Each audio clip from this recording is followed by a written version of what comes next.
biología y un doctorado en ciencias biológicas y de la salud por parte de la UAM. Es profesor investigador titular B de tiempo completo en la Universidad Autónoma Metropolitana de Molina de Lerma, en el Departamento de Ciencias Ambientales. Debido a su experiencia, es investigador nacional y nivel candidato en el Sistema Nacional de Investigadores. Su trabajo de investigación está soportado por un total de 12 publicaciones, con un índice H de 5 y 49 citas según la base de datos Scopus. Es autor de 2 capítulos del libro, ha presentado cerca de 5 trabajos en eventos académicos internacionales y 12 trabajos en congresos nacionales e impartido 2 cursos de bioinformática, uno en la UAM y otro en la Universidad Autónoma del Estado de México.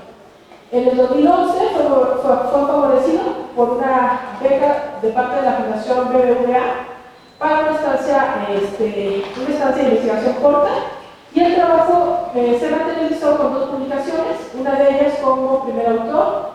El trabajo se enfocó en la estructura de comunidades bacterianas en la mesósfera de diferentes especies de cactus. En el año 2013, el doctor Aguirre Garrido fue coautor de un capítulo sobre mesósfera y metagenomas en el libro de Enciclopedia de Metagenómica. En el periodo de enero a diciembre de 2014 hizo una estancia postdoctoral en la estancia experimental del CSAID, dependiente del Centro Superior de Investigaciones Científicas de España, en el grupo de investigación de estructura, dinámica y función de genomas de rizobacterias.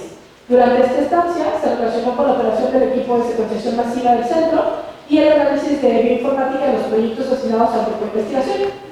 En enero de 2016, como parte del trabajo de una estancia postdoctoral, apoyada por el CONACYT, publicó el artículo como primer autor sobre la diversidad bacteriana en el lago del cráter de la Isla Isabel, en México, empleando secuenciación de nueva generación.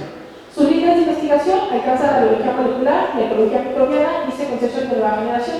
Entonces, bueno, le damos la bienvenida, les pido de favor un aplauso y empezamos con el proyecto.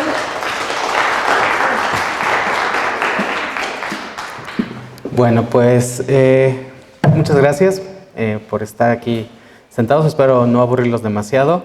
Gracias, Angélica, a la doctora, por haberme invitado a dar esta charla.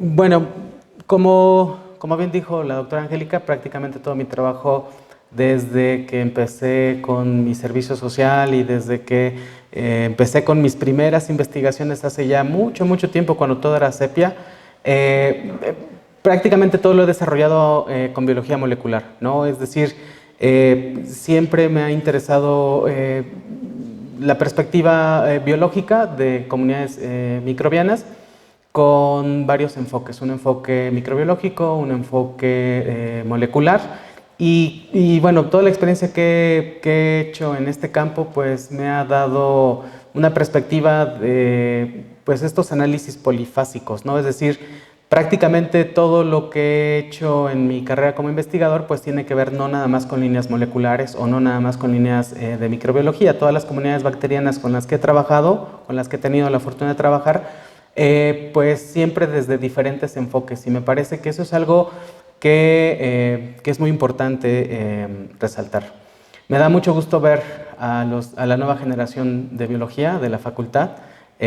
Pues ojalá que sean un buen cambio para el país y para la universidad. Y bueno, dividí la charla en 2 temas importantes. Uno tiene que ver con estas comunidades microbianas, con la asociación, la importancia de las comunidades desde una perspectiva de promotores de crecimiento del desarrollo de plantas.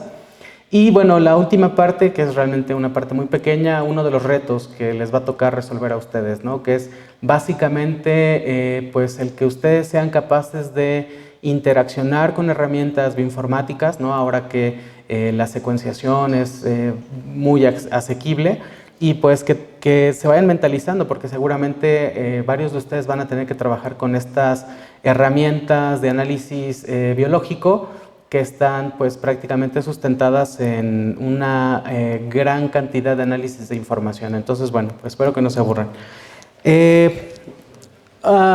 Una de las cuestiones importantes de las características que tenemos como país es pues que tenemos una gran cantidad de zonas áridas y semiáridas en nuestro país.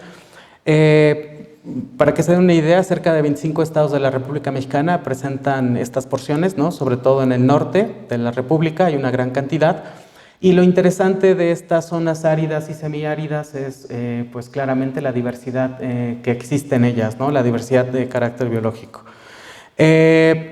Representan cerca del 54% de nuestro territorio, ¿no? Estas áreas albergan alrededor de 6,000 especies vegetales y durante ya unos años a la fecha se ha vuelto muy importante tratar de entender lo que sucede en estos ecosistemas, por un lado, y por otro lado, proteger a las especies biológicas que habitan en estos lugares, ¿no? Y una parte importante de estas pues tiene que ver con las especies de carácter vegetal.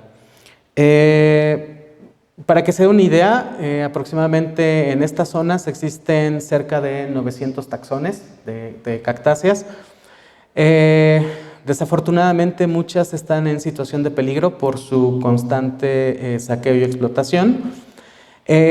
Afortunadamente como país, gran parte de esta variedad importante de plantas pues son endémicas, ¿no? Contamos con como país con un elevado endemismo y entonces se vuelve muy importante pues intentar conservar todo lo que habita en estas zonas, ¿no?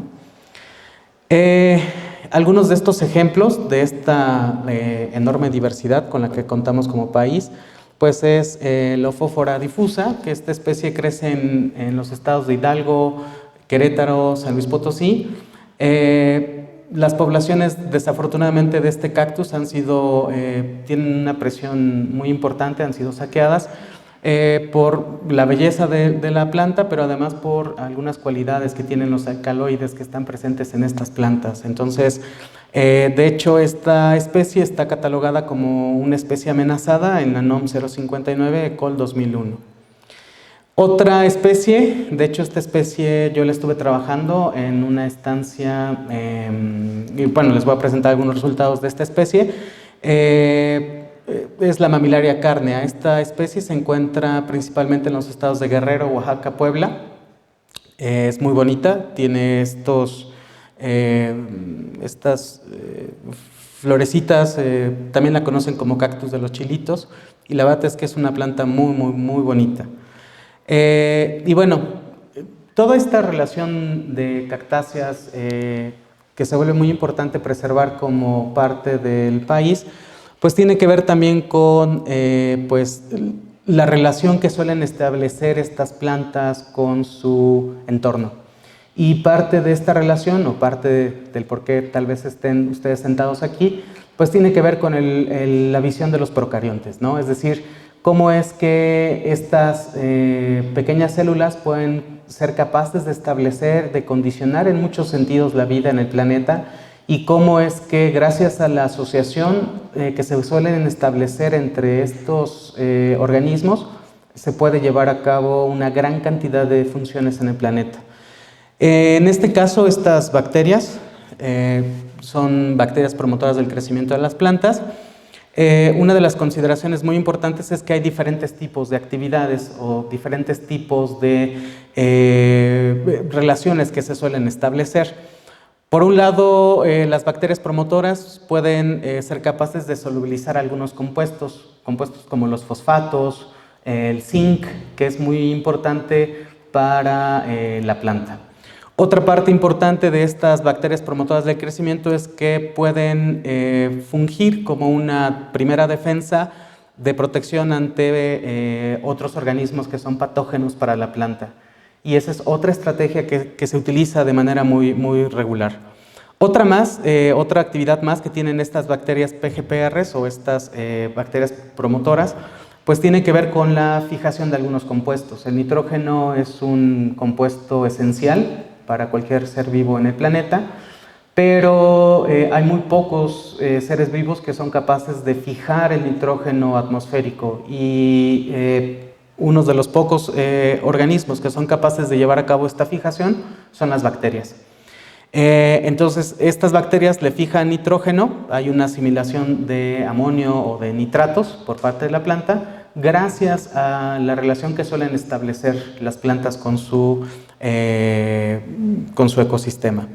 Y bueno, otra actividad más es esta que está aquí en este extremo, y bueno, prácticamente aquí se ha visto y se ha demostrado que hay algunas bacterias que son capaces de sintetizar algunas fitohormonas, giberelinas, auxinas y citoquininas, y bueno, finalmente esto puede estimular el crecimiento de la planta. No todo va en el sentido de la bacteria hacia la planta también tiene que, para poder mantener una microbiota estable y para poder mantener una microbiota que realmente le pueda representar un beneficio a la planta, pues tiene que establecer o tiene que exudar algunos compuestos principalmente polisacáridos, y gracias a estos polisacáridos pues la planta puede establecer comunidades bacterianas estables, y a su vez la planta recibe el beneficio de todas estas partes promotoras del crecimiento de la planta. Bueno, durante todo el trabajo que he hecho y que he desarrollado directamente con la caracterización de comunidades microbianas, pues hay un término que ya tiene muchos años que se utiliza y con el que se trabaja pues de manera regular, que son los análisis de carácter metagenómico, ¿no? Es decir, cuando nosotros intentamos hablar de una comunidad, pues tendríamos que hablar del conjunto de genomas que componen esa comunidad, y en este sentido hacemos referencia a un análisis de carácter metagenómico. Es decir, cuando logramos visualizar una gran cantidad de los genomas que componen un nicho ecológico, pues podríamos pensar en un análisis de este tipo. Los análisis metagenómicos, como le decía un poco al inicio de la charla, pues siempre son complementarios a los análisis microbiológicos, a los análisis genómicos, a los análisis bioquímicos, ¿no? Realmente esta visión polifásica de estos análisis es muy interesante porque nos permite complementar todo lo que vemos en la naturaleza, ¿no? Y bueno, una de las características importantes que tienen estos análisis metagenómicos es que nos permiten hacer o contestar varias preguntas que seguramente varios de ustedes ya se hicieron, se harán y serán parte de su formación científica en la universidad. Una pues tiene que ver la diversidad, ¿no? Es decir, la metagenómica nos ayuda a describir estructuras de comunidades microbianas, nos ayuda a tener estimadores de diversidad microbiana, qué tan rico, qué tan diverso es un ambiente microbiano. También nos permite establecer relaciones filogenéticas. Otra parte importante es que nos permite conocer la dinámica de las comunidades, cómo van cambiando estas comunidades con respecto al tiempo, ¿no? Es decir, cómo es que existe una adaptación de los componentes de estas comunidades dependiendo de las condiciones en las que se encuentren. Otro más es la búsqueda y caracterización de nuevos organismos, la biogeografía, ¿no? La ubicación espacial directamente de estas comunidades.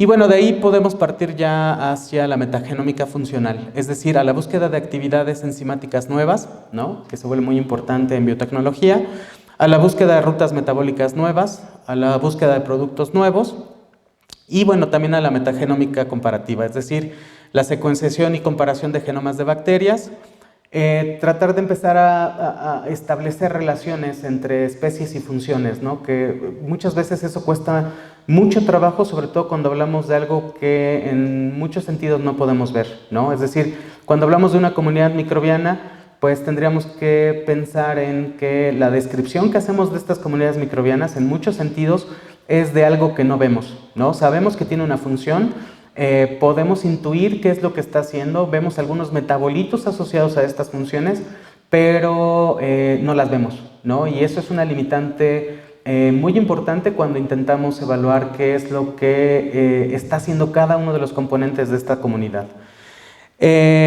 Otro es relacionar la función con hábitat, es decir, cuáles son los genes representativos de un hábitat en particular. Y bueno, finalmente la evolución de genes, ¿no? Todo esto gracias a este tipo de análisis, ¿no?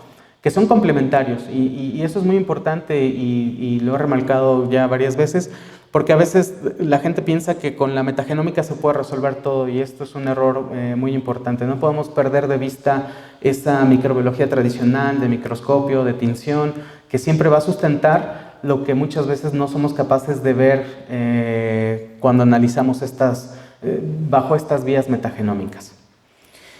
Bueno, Como lo dijo la doctora Angélica, en el año 2006 fui muy afortunado porque un proyecto que estuve trabajando en conjunto con el Laboratorio de Ecología Molecular de la UAM Xochimilco recibió dinero para poder hacer investigación de una fundación no mexicana, una fundación española, aunque el banco esté aquí también en México. Pero lo interesante de este dinero, de este aporte económico, es que pese a que el recurso no era mexicano, la investigación sí tenía que ver con cuestiones mexicanas. Es decir, la investigación tenía que ver directamente con la caracterización de comunidades microbianas en cactus de una reserva de la biosfera que a lo mejor conocen o conocerán, que es la reserva de la biosfera de Tehuacán, Cuicatlán, que está entre el estado de Puebla y de Oaxaca. Y lo interesante de esto es que, pues, como grupo de investigación, pues siempre nos preguntábamos, ¿no? Había una gran cantidad de reportes de las bacterias que eran capaces de establecer una relación directamente con leguminosas y con otro tipo de plantas, pero había muy poca información de lo que sucedía con las cactáceas, ¿no? Es decir, algunos grupos, como el grupo de Bachan, principalmente, trabajaban estas líneas de caracterización de comunidades en cactáceas, pero realmente todavía a la fecha muy poco, ¿no? Y imagínense un país megadiverso como México, que tiene una gran cantidad de cactáceas, que es el país que más cactáceas tiene en todo el mundo, o mayor diversidad de cactáceas tiene en todo el mundo, pues se vuelve muy relevante intentar cuidar y entender cómo es que estas plantas son capaces de establecer una relación con su entorno. Entonces, bueno, en este año empezamos a trabajar con estos proyectos de cactáceas. Y bueno, lo primero que hicimos fue pues microbiología tradicional, ¿no? Es decir, nos sentamos, nos quemamos las pestañas en el mechero y pues prácticamente lo que empezamos a hacer es a intentar crecer bacterias que estuvieran en asociación con la planta, ¿no? Es decir, bajo una muestra rizosférica, es decir, de aquella porción de suelo que tiene una influencia de la planta, intentar aislar algunos grupos bacterianos que podían representarle un beneficio a la planta. Esta tabla que les presento es una tabla de una de las especies, como les decía. Trabajamos con varias dentro de esta reserva, pero esta tabla solamente contempla la Cactácea mamillaria carnea. Y bueno, lo que encontramos es que pues sí había una diversidad interesante de bacterias, pero nos llamó mucho la atención que pues este grupo de bacterias estuviera pues representado con un número importante, ¿no?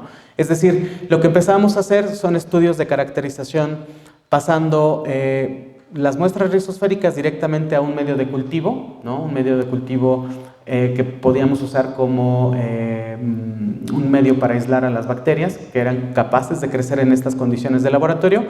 Y después lo que hicimos fue extraer el DNA de estas colonias que estaban en esta caja y secuenciarlo y hacer un análisis filogenético o una relación filogenética de estos grupos bacterianos.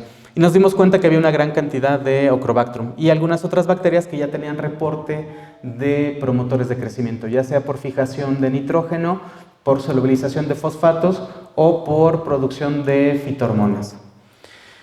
Bueno, después de eso, lo que empezamos a hacer es a trabajar con, ya sabíamos qué era lo que podía crecer en condiciones de laboratorio, todavía no nos metíamos a nivel metagenómico, y lo siguiente que queríamos contestar es, de estos grupos que habríamos logrado aislar, ¿cuáles eran los grupos que tenían genes que les permitían fijar nitrógeno, ¿no? Es decir, ¿cuáles de estos grupos microbianos podían fijarle nitrógeno a la cactácea y representarle un beneficio de crecimiento importante?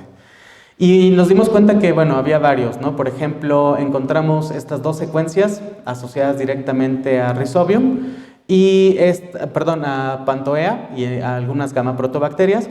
Y después encontramos esta secuencia que estaba aquí, que estaba asociada directamente a esta alfa protobacteria, que es una Rhizobium huatlense.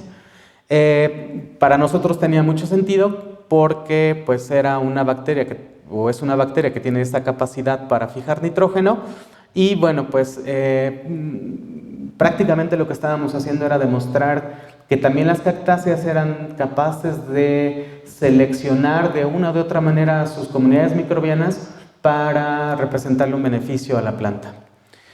Bueno, después de esto empezamos a trabajar, seguimos trabajando con este enfoque dependiente de cultivo, es decir, todo esto que están viendo ustedes son diferentes muestras de estas cactáceas en temporadas secas y en temporada de lluvia, y pues empezamos a ver o a hacer unas primeras aproximaciones en cuanto a la abundancia relativa que existía en estas comunidades.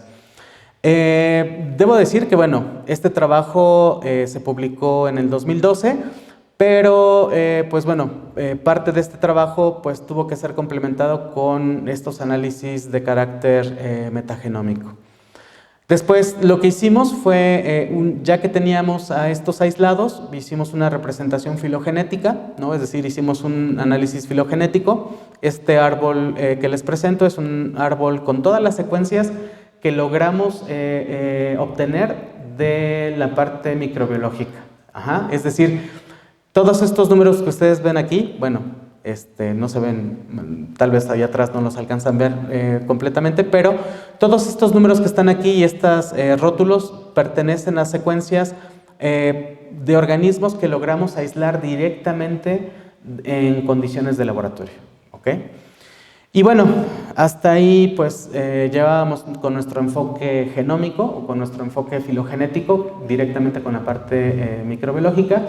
Y bueno, ya las preguntas empezaban a crecer en tono, ¿no? Decíamos, bueno, ya tenemos una primera aproximación, es la aproximación de carácter microbiológico, y ahora lo que queríamos intentar era contestar ya la aproximación de carácter metagenómico.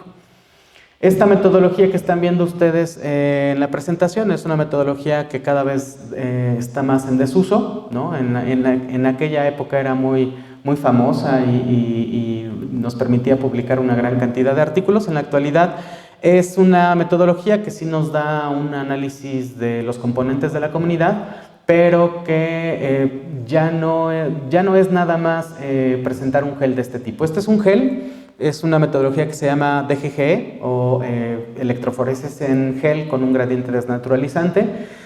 Y esta metodología lo que nos permite es tener un estimado de estas comunidades microbianas. Cada banda que ustedes ven, ¿no? Por ejemplo, este es un carril y este carril está lleno de bandas. Cada una de estas bandas representa un componente de estas comunidades bacterianas. Es decir, podríamos empezar a hablar de los cambios que existen entre diferentes muestras, o inclusive podríamos empezar a hablar de bacterias que permanecen constantes o casi constantes a lo largo de una gran cantidad de muestras, ¿no? Entonces, este fingerprint o huella molecular nos permitía en esa época tener un avance muy claro de cómo era la estructura de la comunidad. No sabíamos quién era, ¿no? Si ustedes les digo cómo se llama esta banda, pues se me van a quedar viendo con cara de, pues no tiene nombre y es muy difícil.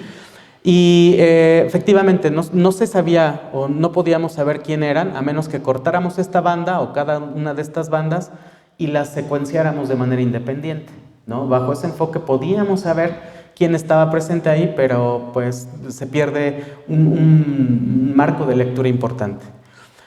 Seguimos avanzando un poco y bueno, después lo que empezábamos a hacer es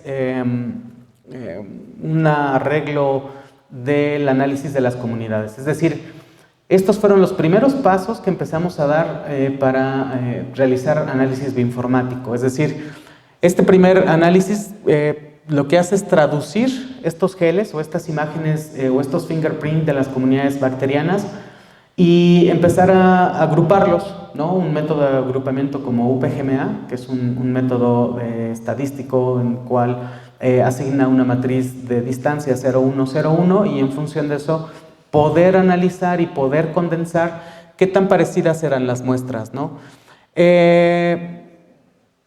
Fíjense cómo aquí en esta parte superior todas las muestras tienen una R, eso quiere decir que todas las muestras se condensan en la época de lluvia, ¿no? Y todas las muestras en la parte, en el clado inferior, pues tienen una D, y estas pues eran muestras o perfiles metagenómicos que obtuvimos en una temporada seca dentro de esta reserva de la biosfera. Y finalmente teníamos dos muestras más, que son estas que tienen los rótulos de NRD y NRR, y son muestras no rizosféricas, y esto era algo que ya esperábamos con estos análisis. Es decir, sabíamos que al contrastar las muestras de suelo no rizosférico íbamos a encontrar diferencias entre los componentes de la comunidad, ¿no? Y esto es muy interesante porque nos permitía ver este efecto que tienen las cactáceas dentro de su entorno, es decir, cómo es que una planta es capaz de establecer una relación con los componentes microbianos de su entorno. Y bueno, esto también ya lo publicamos, ya es un poco viejito, pero es una clara perspectiva de los primeros pasos que empezamos a dar en bioinformática. Después de eso empezamos a trabajar con el grupo español, una parte importante, un avance importante. Este artículo también se publicó en el 2012, no soy primer autor, pero también estoy aquí metido en este mole. Pero una de las consideraciones importantes es que este trabajo se empezó en el 2009, ¿no? Es decir, ya hace 8 años que empezamos a trabajar con cuestiones de secuenciación masiva. La primera plataforma con la que empezamos a trabajar esta aproximación, que en un momento les explicaré, es la pirosecuenciación 454. Era una plataforma que ya no se usa, también ya pasó en desuso, y era una plataforma que desarrolló Roche para poder analizar una gran cantidad de información, ¿no? Y obtener perfiles metagenómicos, diversidad alfa, diversidad beta, asociado directamente a comunidades microbianas. En esta tabla, Gloria, ¿no? Gloria Torres, lo que nos intenta presentar es un poco qué sucede cuando se trabajaba con clonas, ¿no? Librerías o genotecas, también conocidas en el argot, cuando contrastado con lo que es el poder que podía representar utilizar una metodología como la pirosecuenciación. Vean, en esta primera tenemos las mismas muestras de mamilar de carne, pero ahora las tenemos también en una temporada seca, en una temporada de lluvia. Pero vean, por ejemplo, el número de secuencias que podíamos trabajar cuando construíamos estas clonas en estos vectores. Solamente 47 y 56, ¿no? Vean la cantidad de información que podíamos obtener cuando trabajábamos con plataformas de secuenciación masiva. En una primera aproximación tuvimos 14.400 secuencias, ¿no? Prácticamente estábamos muy contentos, aunque no sabíamos ni cómo íbamos a analizar tal cantidad de secuencias, ¿no? Y vean, en la temporada de lluvia teníamos poco más de 12.000 secuencias, ¿no? Es decir, si ustedes contrastan la cantidad de información en análisis, pues esta es prácticamente tres órdenes de magnitud mayor, ¿no? O casi 3 órdenes de magnitud mayor. Es decir, analizar este volumen de información en esa época ya nos empezó a costar un poco de trabajo. Afortunadamente todo ha avanzado y bueno, nos ha permitido establecer varias cosas. Lo demás que ven son índices de diversidad. Empezamos a construir diversidad alfa con estas muestras. Era muy claro, ¿no?, que los índices para las muestras de pirosecuenciación eran mayores al tener una mayor cantidad de secuencias, ¿no? Es decir, al aumentar el esfuerzo de secuenciación. Y bueno, esto empezó a darnos la pauta para empezar a utilizar estas nuevas tecnologías de secuenciación masiva. Después, gracias a estos enfoques de secuenciación, lo que empezamos a trabajar fue ya asignar grupos taxonómicos de una manera muy clara, ¿no? Por ejemplo, vean, aquí está el número de secuencias. Seguimos teniendo las 14.000 para la temporada seca y 12.000 para la temporada de lluvia. Pero aquí ya lo que empezamos a ver es la asignación taxonómica de estas secuencias, ¿no? Es decir, aquí ya lo que estamos viendo es, por ejemplo, en el caso de las acidobacterias, pues de estas 14.000 teníamos 3.200, poco más de 3.200 secuencias, ¿no? Eso representaba el 22.8% del total, ¿no? Cuando empezamos a trabajar esto, pues nos dimos cuenta, en el 2009, nos dimos cuenta que pues tenía un poder importante, ¿no? Y el poder era prácticamente empezar a describir comunidades a partir de este gran volumen de información. Por otro lado, seguimos trabajando con algunas tecnologías, bueno, con algunas metodologías de carácter dependiente de cultivo. Ya teníamos una gran cantidad de propuestas de bacterias que eran capaces de fijar nitrógeno y ahora el siguiente apartado era buscar bacterias que fueran capaces de solubilizar fosfatos, y eso lo hicimos con un medio muy sencillo que es un Picoscaya. Este medio permite visualizar tal vez se alcanza a ver, apreciar un poco mejor en esta colonia que está creciendo aquí. Hay una solubilización de fosfatos. El medio que utilizamos, el Picoscaya, tiene un fosfato de calcio que es no soluble, y solamente cuando esta bacteria empieza a segregar algunos ácidos orgánicos, este fosfato se solubiliza. Entonces, también empezamos a trabajar con esta parte de bacterias que eran capaces de solubilizar fosfatos. Después ya teníamos información de estas bacterias y ahora lo que queríamos hacer era pues aplicar ya algunas de estas bacterias a las plantas, ¿no? Es decir, logramos hacer una caracterización de estas comunidades, logramos proponer algunos grupos promotores del crecimiento de estas cactáceas, y ahora lo siguiente que queríamos probar era si realmente estas bacterias le iban a representar un beneficio a la planta o no.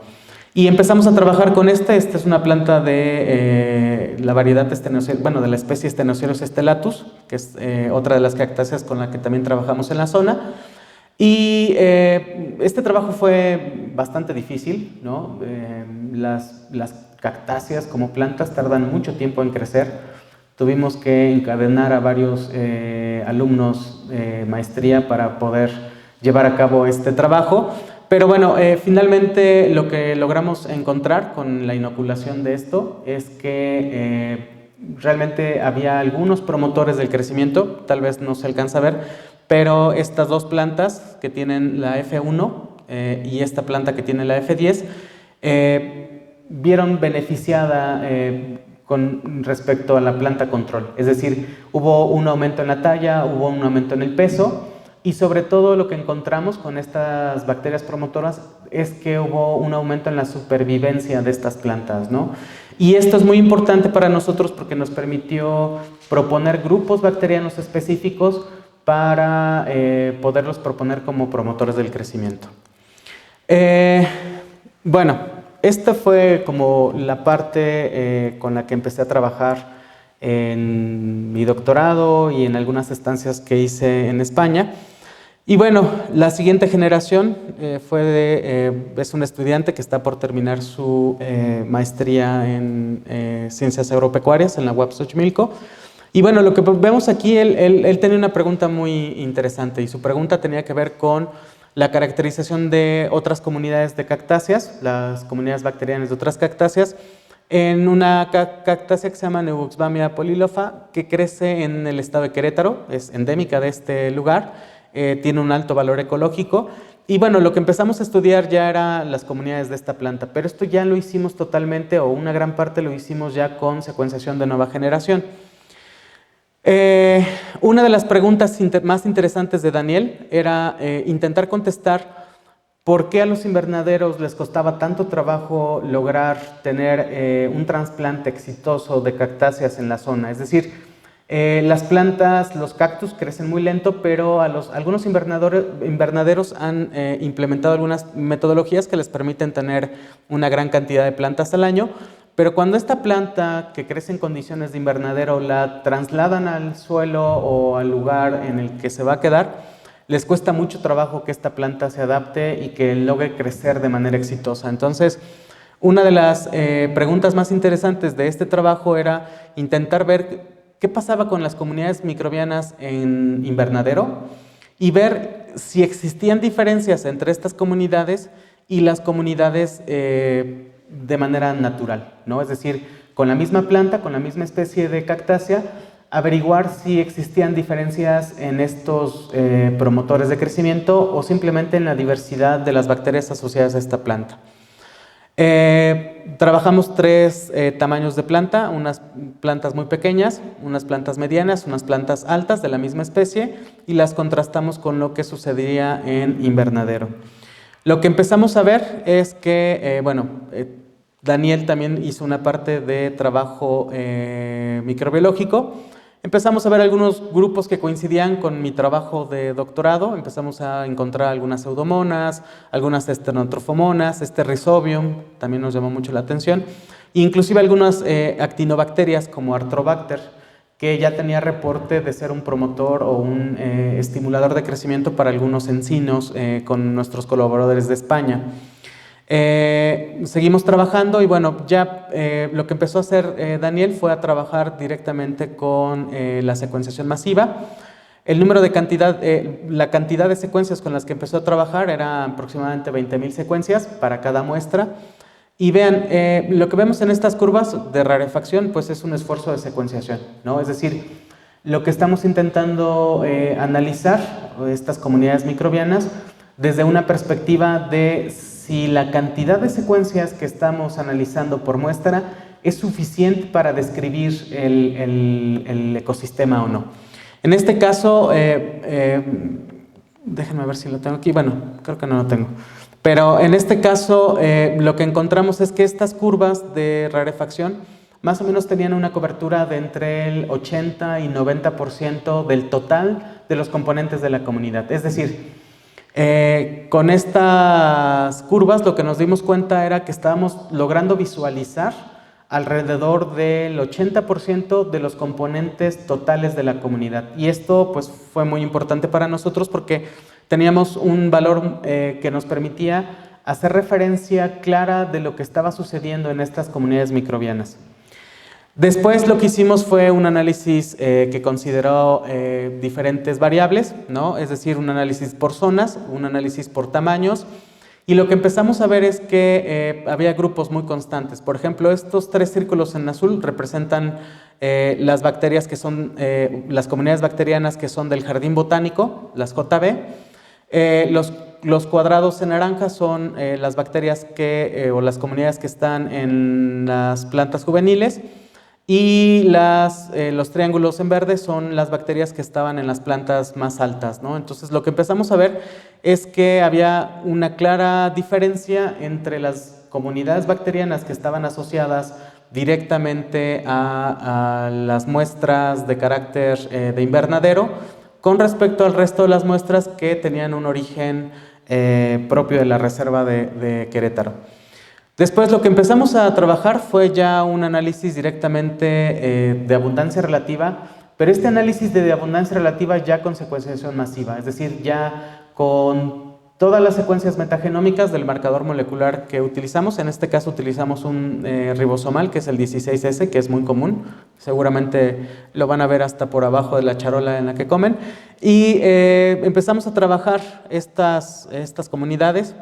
Lo que nos empezamos a dar cuenta era que hay una clara condición, hay diferencias muy puntuales entre las comunidades. Por ejemplo, estas 3 muestras de aquí abajo son muestras de invernadero y lo que empezábamos a ver era cómo había algunos cambios, por ejemplo, a nivel de estas flavobacterias, que son estas barras en gris. Había cambios también, por ejemplo, en algunas esfingomonadales, ¿no? Que es esta barra naranja. Y después empezamos a encontrar cambios muy puntuales a nivel de estas barras grises que están aquí, que son algunas barras de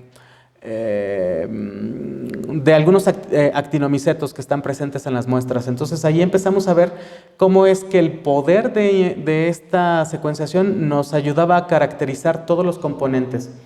Si ustedes comparan lo que veíamos en el DGGE, lo que veíamos en estos geles o en estas huellas moleculares con respecto a lo que vemos aquí, este análisis es un tanto más potente, ¿no? Es decir, aquí ya no estamos viendo una banda nada más como ausencia o presencia de un grupo taxonómico en particular. Aquí ya lo que estamos viendo es prácticamente, ya tenemos un nombre, ¿no? Y ya sabemos cómo se da el cambio cuáles son los cambios importantes entre comunidades de carácter de jardín botánico y las comunidades que están asociadas directamente a cactáceas.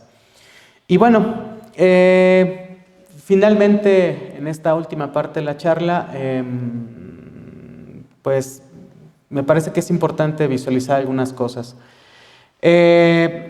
Para poder llegar a analizar estas comunidades bajo estas perspectivas bioinformáticas, hemos tenido que pues, desarrollar o superar algunos retos de carácter bioinformático para poder analizarlas, ¿no? Uno de los retos importantes es, y sobre todo que nos ha tocado como grupo de investigación, nos ha sido muy difícil a veces juzgar la calidad de estos programas que se utilizan para analizar las secuencias. Otras veces el reto radica en simplemente la instalación y la posibilidad de poder analizar de manera confiable este volumen de información. Puede ser algo tan complejo que en algunos casos hemos tenido que construir redes de análisis de este tipo, ¿no? Es decir, pues es un diagrama de dependencia en donde prácticamente un resultado depende del otro, un análisis bioinformático depende de otro grupo de análisis bioinformáticos, y bueno, pues esto nos ha llevado a pues realmente a desarrollar nuestras habilidades de bioinformática. Durante muchos años la secuenciación, gracias a Sanger, ¿no?, cuando se empezó a trabajar en el 77, pues nos ha permitido empezar a desarrollar esas habilidades de ser capaces de establecer qué es lo que nos está diciendo una secuencia nucleotídica acerca de una especie. Los procariontes no son la excepción, y gracias a estas metodologías es que hemos empezado a entender ya desde hace muchos años cómo se llaman, qué están haciendo, y fundamentalmente lo más difícil para nosotros es tratar de establecer las relaciones que pueden existir entre estos componentes de una comunidad bacteriana o una comunidad microbiana en general. Les decía, ¿no?, a partir del 77 se empezó a desarrollar. Nosotros empezamos a utilizar el 454 en el 2009, es decir, 4 años después de que salió a la venta. Y bueno, en la actualidad ha crecido de manera exponencial el número de plataformas que se pueden utilizar para este tipo de análisis o para simplemente la secuenciación de nueva generación. A ustedes pues prácticamente les ha tocado una formación en donde seguramente se van a enfrentar de una u otra manera al trabajo molecular, y este trabajo molecular casi les puedo garantizar que en muchos casos va a tener que ver con una plataforma de secuenciación masiva. ¿Cómo funcionan estas plataformas de secuenciación masiva? Se puede tener DNA genómico o metagenómico, y dependiendo de la plataforma que se utilice para secuenciar, pues es la química que se utiliza. Tenemos desde la primera etapa, que es la fragmentación del material genómico o metagenómico. Después tenemos el etiquetado, ¿no?, de este material genómico, y después tenemos la amplificación de este material etiquetado. Normalmente lo que se hace es, dependiendo de la plataforma, se puede hacer una PCR en emulsión, en una fase semisólida, o se puede inclusive hacer una amplificación del material genético directamente en una fase sólida, es decir, en un soporte sólido. Y bajo este esquema se puede analizar una gran cantidad de información, o se puede obtener una gran cantidad de información. Hemos desarrollado una guía muy práctica para poder intentar analizar toda esta información de carácter de secuencia. Y bueno, lo que normalmente hacemos es seleccionar una plataforma de secuenciación, revisar la calidad de las secuencias que se obtienen mediante estas plataformas de secuenciación. Después, alinear estas secuencias, es decir, contrastar estas secuencias contra una base de datos. Gracias a este contraste con una base de datos, lo siguiente que podemos hacer es un filtrado de una clasificación, un filtrado de las secuencias y una visualización. Y bueno, ya existen una gran cantidad de programas que se pueden utilizar. Yo creo que a varios de ustedes les gustan los videojuegos, y a varios de ustedes tal vez les gusta desarrollar estos programas o simplemente utilizar programas. Bueno, pues en bioinformática yo creo que ustedes tendrían más habilidades para poder utilizar estos programas que muchos de mi generación. Les digo, hay una gran cantidad ya. Ya prácticamente con esto voy a terminar. ¿Dónde vamos a detener el análisis de estas secuencias? Bueno, pues se pueden ensamblar todos estos análisis, obtener información de estas comunidades. Se pueden anotar genomas completos, ¿no? Es decir, ya estamos en la época, nosotros mandamos a secuenciar a Canadá, y un genoma bacteriano nos cuesta cerrar, o bueno, obtener todo el genoma bacteriano nos cuesta $300 canadienses. Entonces, realmente cada vez es mucho más barato, cada vez es mucho más accesible utilizar estas plataformas de secuenciación masiva. Seguramente la UNAM tiene, me parece que 2 o 3 secuenciadores con estas características, el Politécnico también, la UAM tiene 1, es decir, se están haciendo muy accesibles estas tecnologías. ¿Cuál es ahora el cuello de botella de estas metodologías, ¿no? Inclusive se pueden hacer esta parte que es el Metapop Genomics, que es a partir de secuencias metagenómicas empezar a hacer cierres de genomas, y eso lo he estado trabajando últimamente con mis colegas de España y hemos estado trabajando un poco esta parte. Pero, ¿dónde está la dificultad de todo esto? Pues siempre, si no hay un análisis bioinformático adecuado, aunque se cuente con las tecnologías de secuenciación masiva, no va a haber una publicación.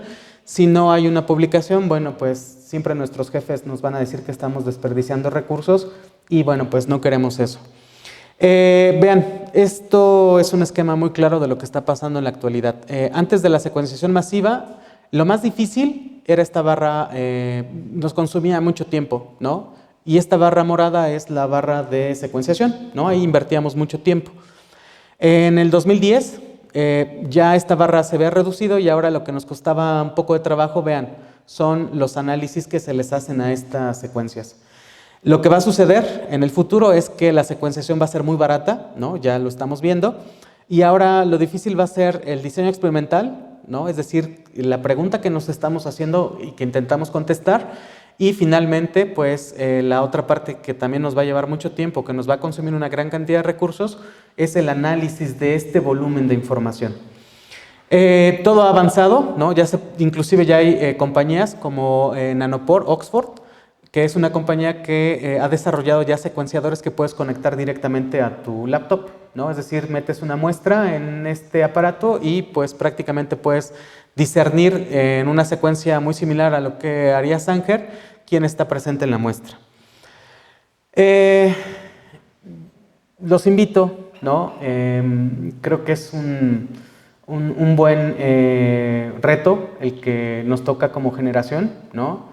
Tal vez a ustedes tienen más habilidades que yo en informática, ¿no? O por lo menos en redes sociales, pero créanme, creo que ahorita el reto en muchas de las preguntas que nos hacemos en biología tienen que ver con el ser capaces de tener herramientas informáticas que nos permitan entender cómo es que una comunidad de procariontes puede establecer relaciones entre sí.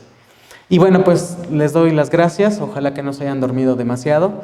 Yo estoy en el Laboratorio de Biotecnología Ambiental en la UAM Lerma, colaboro con Ecología Molecular en la UAM Xochimilco, también con el grupo del doctor Francisco Martínez Abarca, también colaboro con el Laboratorio de Microbiología del Instituto Politécnico Nacional y bueno, pues les agradezco su atención. Gracias.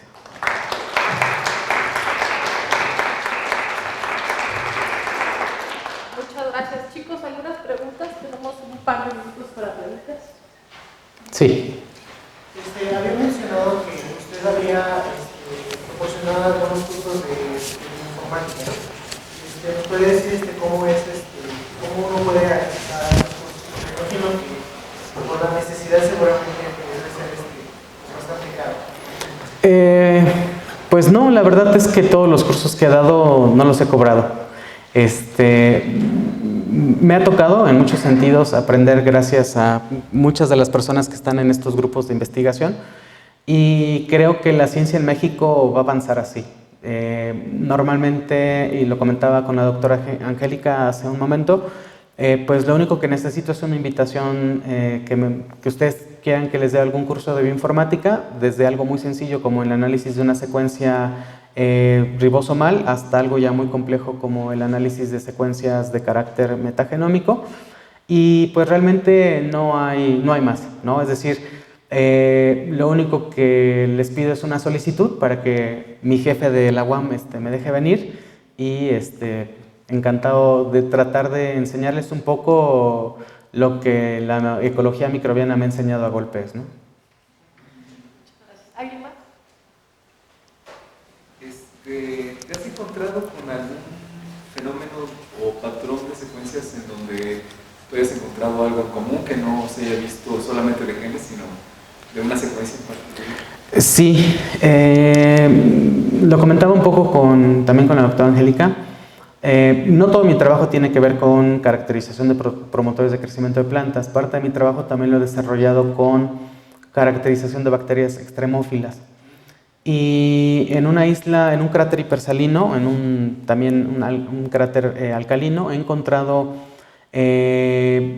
algunas, de manera muy importante, algunos grupos extremófilos, algunas alobacterias, alomonas. Pero le comentaba a la doctora que una de las características que he visto en este tipo de ecosistemas es encontrar muchas cianobacterias, ¿no?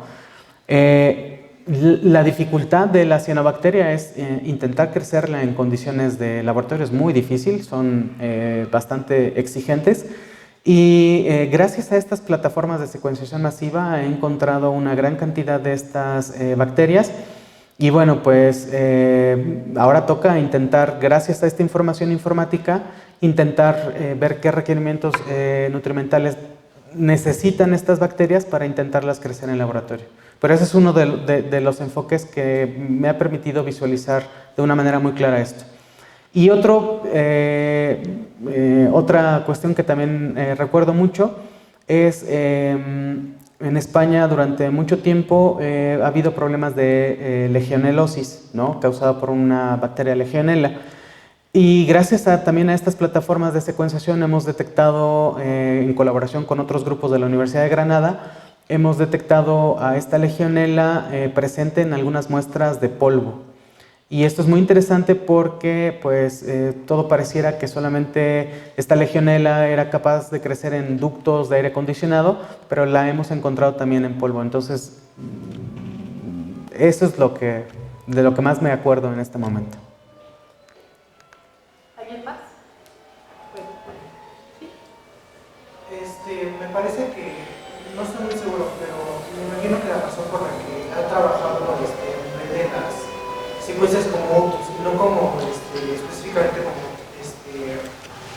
ejemplo, especies radiferentes, por ejemplo, si no mal recuerdo, para la clasificación de organismos procarientes es muy difícil reconocerlos, puesto que es necesario que primero haya sido, primero se debe cultivar.